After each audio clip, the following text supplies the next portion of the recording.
Une exposition installée dans le parc de l'abbaye de la Sauve présente une trentaine de vues réalisées par 6 photographes. Ces clichés en noir et blanc vous proposent de découvrir plusieurs monuments historiques français, parmi lesquels l'abbaye de la Sauve, magnifiée par l'œil de photographes contemporains, une raison supplémentaire de visiter ce lieu vivant et envoûtant. D'abord, ce qu'il a fait vivre, c'est qu'il y a des publics qui viennent, qui la visitent, qui la découvrent, qui l'admirent. Après, pour attirer des publics, si je puis dire, il faut y proposer une programmation artistique, culturelle.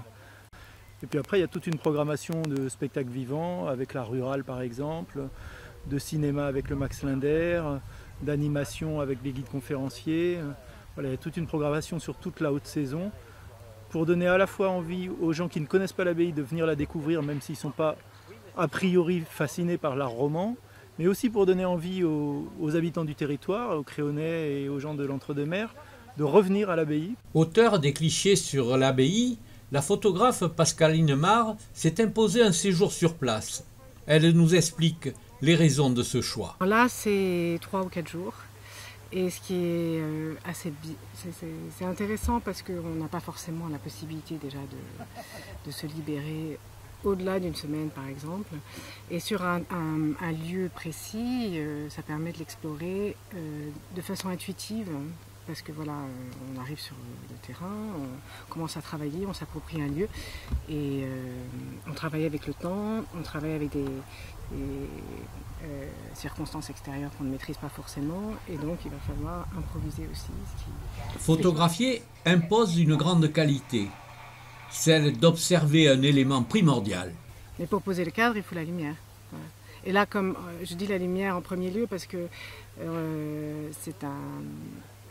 l'abbaye est à ciel ouvert et donc la lumière et le soleil tournent. Et donc je jouais avec ça. Et les projections forcément de l'abbaye sur les murs, les ombres. Voilà, donc c'est dans une écriture qui était assez simple et évidente. Et j'aurais forcément travaillé et photographié différemment si le temps avait été couvert ou plus vieux. Une exposition très appréciée par Jean-Michel Vincent, le président des Amis de l'abbaye de la Sauve. Aujourd'hui, on découvre toutes ces photos, les gens qui sont là et je trouve ça fabuleux qu'on puisse effectivement découvrir une vie dans cet endroit. Le monument seul, il respire la sérénité. Mais quand on peut le faire vivre aussi par des expositions de cette qualité, moi je trouve que c'est génial.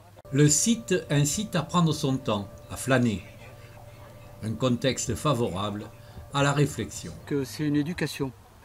Et apprendre à regarder, apprendre à découvrir. Souvent, on est très superficiel dans notre analyse. On passe, souvent, on ne voit rien. Mais si tu commences à t'arrêter, comme là, à l'instant, avec le photographe, où il t'explique comment il a fait le contenu de la photo, moi je trouve ça superbe. C'est à recommander, bien sûr, il faut venir, mais de toute façon, il y en a pour encore quand même pas mal de temps pour qu'elle soit là, et il faut surtout venir la voir. Il y a des photos vraiment magnifiques.